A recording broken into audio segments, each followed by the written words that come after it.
ሰማይን የመንካት የሰው ልጅ ህልም የት ድረስ ይጓዝ ይሆን? ከባህር ጠለል በላይ 828 ሜትሮች ወደ ላይ ሰማይ ከፍ ያለ 163 ፎቆችን የያዘና ከ95 ኪሎ ሜትር ርቀት ላይ በግልጽ የሚታይ አንድ ድንቅ የኢንጂነሪንግ ተአምር አለ። እርሱም ቡርጂ ካሊፍ ይባላል። ነገር ግን ይህ ህንፃ ዝም ብሎ በአንድ ጀንበር የቆመ አይደለም። ከጀርባው አስገራሚ የገንዘብ፣ የጥበብ፣ የቴክኖሎጂ እና የሰው ልጅ የጽናት ታሪክ አለው። በዛሬው ቪዲዮአችን ይህንን ግዙፍ ህንፃ ከባዶ በረሃ ተነስቶ ዓለምን እስከ ማስደመም የደረሱበትን አስደናቂ ጉዞ ከመሰረቱ እስከ ጫፍ ድረስ እንቃኛለን። ዝግጁ ከሆናችሁ ላይክ በማድረግ ይጀምሩ።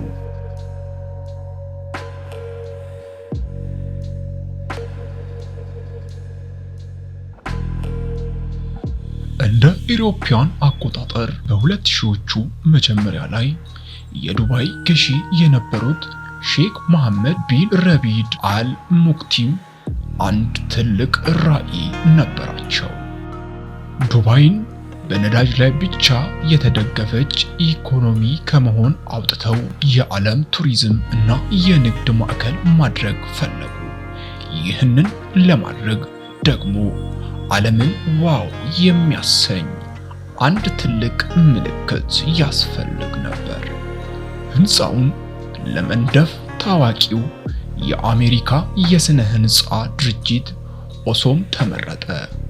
ዋናው አርክቴክት አድሪያን ስሚዝ ለህንፃው ቅርጽ መነሻ ያደረገው ሃይሜኖካሊስ የተባለችውንና በረሃ ውስጥ የምትበቅል ውብ አበባ ነበረች። ህንፃው ወደ ላይ በወጣ ቁጥር ቅርጹ እየጠበበ የመሄዱ የዋይ ፊደል ቅርጽ እንዲኖረው ተደረገ። ይህ ዲዛይን ውበት ብቻ ሳይሆን አንድ ትልቅ የተፈጥሮ ጠላትን ለመከላከል የታለመ ነበር። እርሱም የዱባይ ኃይለኛ ንፋስ ነው። ጥር 2004 የቡርጂ ካሊፍ ግንባታ በይፋ ጀመረ። ነገር ግን የመጀመሪያው እና ትልቁ ፈተና የነበረው መሬቱ ነው።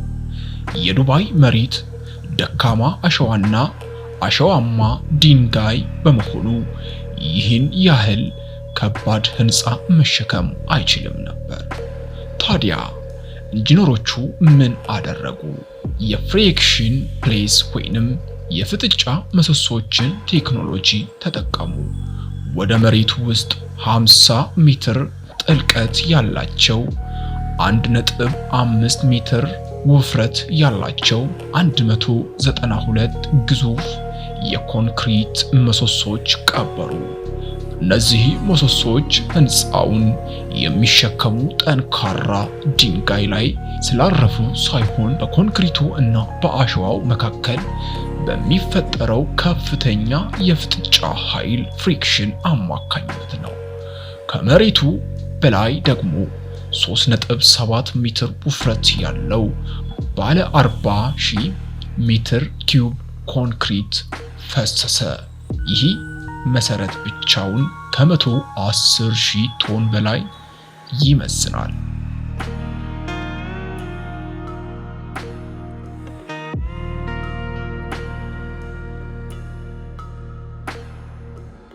መሰረቱ ከተጠናቀቀ በኋላ ህንፃው በሚያስደንቅ ፍጥነት ወደ ላይ ማደግ ጀመረ።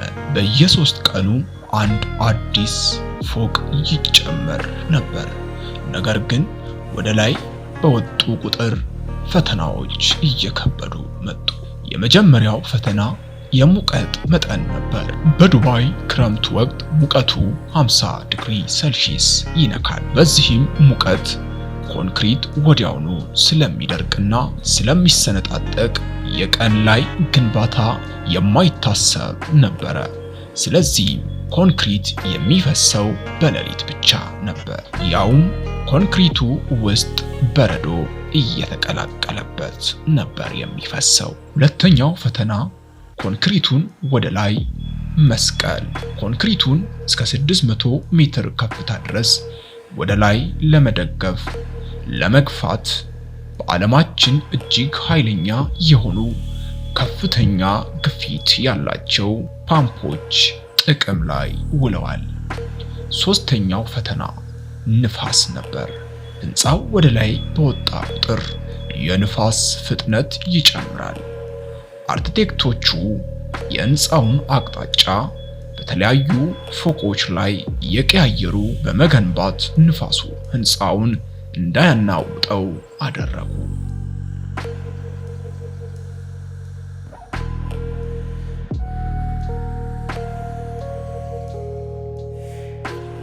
የህንፃው የኮንክሪት አካል ካለቀ በኋላ ውጫዊውን ክፍል የመሸፈን ስራ ተጀመረ። ቡርጅ ካሊፍ የዱባይን ከፍተኛ ሙቀት መቋቋም እንዲችል በልዩ ሁኔታ የተሰሩ ከ24000 በላይ የብርጭቆ ፓኔሎች ወይንም ግላስ ፓኔሎች ተገጠሙለት። እነዚህ ብርጭቆዎች የፀሐይን ጨረርና ሙቀት ወደ ውጪ የሚመልሱ ሪፍሌክት የሚያደርጉ ናቸው። በመጨረሻም እንደ ኢሮፒያን አቆጣጠር በ2009 የህንፃው ማሳረጊያ የሆነውና 4000 ቶን የሚመዝነው የብረት ጫፍ ከህንፃው ውስጥ ወደ ላይ እንዲወጣ ተደረገ።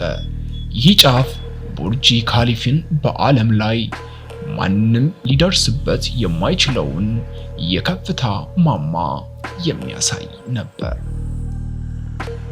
ጥር ቀን 2010 ዓ.ም ቡርጅ ካሊፍ በታላቅ ድምቀት ተመረቀ። በመጀመሪያ ቡርጅ ዱባይ ተብሎ ይጠራ የነበረ ቢሆንም በምርቃቱ ዕለት ግንባታውን በገንዘብ ለረዱት ለአቡዳቢው መሪ ክቡር ሲባል ስሙ ወደ ቡርጅ ካሊፍ ተቀየረ። ይህ ህንፃ ለግንባታው 1.5 ቢሊዮን ዶላር የፈጀ ሲሆን በአጠቃላይ 22 ቢሊዮን የሰው ጉልበት ሰዓታትን ፈጅቷል። ቡርጅ ካሊፍ የሰው ልጅ የማይችለውን ነገር ማሳካት እንደሚችል ያሳየበት የዘመናችን ትልቁ የኢንጂነሪንግ ተአምር ነው።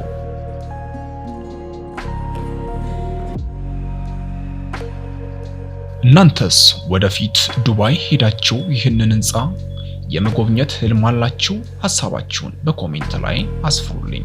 ቪዲዮ ከተመቻችሁ ሳብስክራይብ ማድረጋችሁን እንዳትረሱ። በቀጣይ ቪዲዮ እስክንገናኝ ቸር ሰንብቱ። መልካም ጊዜ ይሁንላችሁ። ኢትዮ ቮይስ የእናንተ ቀዳሚ ምርጫ ነው።